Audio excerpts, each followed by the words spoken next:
हर हर महादेव सभी को।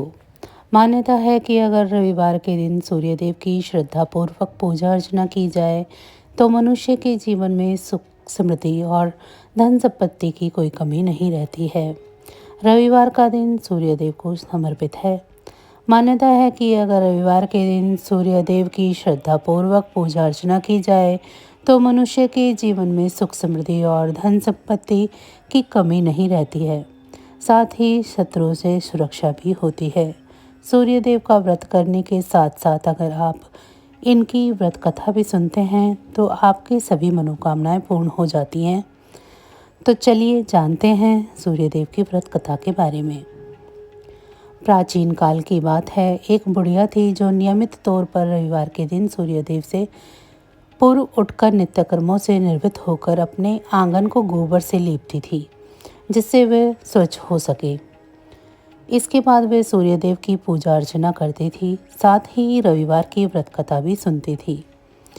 इस दिन वो एक समय भोजन करती थी और उससे पहले सूर्यदेव को भोग लगाती थी। सूर्यदेव उस बुढ़िया से बेहद प्रसन्न थे।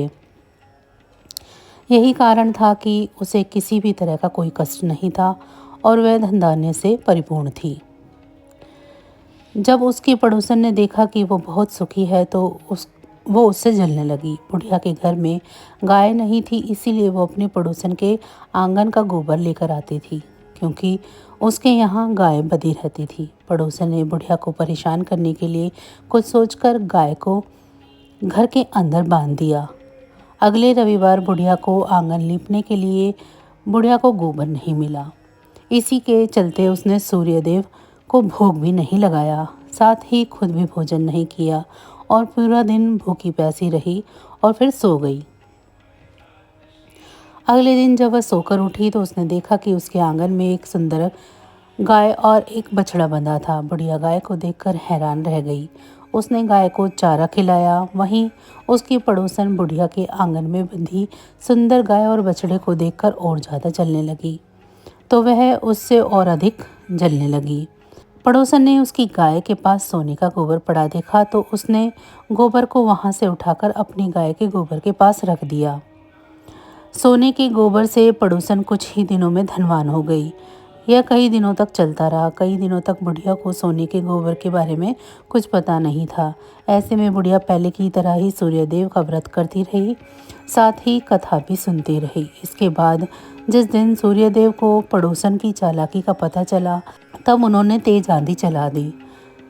तेज आंधी को देखकर बुढ़िया ने अपनी गाय को अंदर बांध दिया। अगले दिन जब बुढ़िया उठी तो उसने सोने का गोबर देखा तो वह बहुत ही आश्चर्यचकित हुई।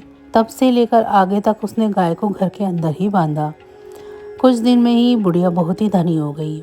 बुढ़िया की सुखी और धनी स्थिति को देखकर पड़ोसन और जलने लगी। पड़ोसन ने अपने पति को समझा बुझाकर उसे नगर के राजा के पास भेजा। जब राजा ने उस सुंदर गाय को देखा तो वह बहुत खुश हुए। सोने के गोबर को देखकर तो और भी खुशी का ठिकाना न रहा। उसे नगर के राजा के पास भेज दिया। सुंदर गाय को देखकर राजा बहुत खुश हुआ।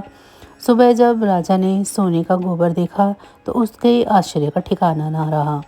वहीं बुढ़िया भूखी प्यासी रहकर सूर्य भगवान से प्रार्थना कर रही थी।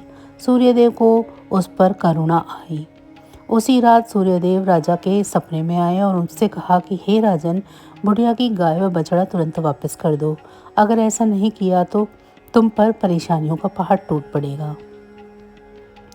सूर्यदेव के सपने में आने से राजा को बहुत बुरी तरह डर लग गया। उसके बाद राजा ने बुढ़िया को गाय और बछड़ा वापस लौटा दिया। राजा ने बुढ़िया को ढेर सारा धन भी दिया और साथ में क्षमा भी मांगी। वहीं राजा ने पड़ोसन और उसके पति को सजा भी दी। इसके बाद राजा ने पूरे राज्य में घोषणा कराई कि रविवार को हर कोई व्रत किया करेगा। सूर्यदेव का व्रत करने से व्यक्ति धन धान्य से परिपूर्ण हो जाता है और साथ ही घर में खुशहाली भी आती है।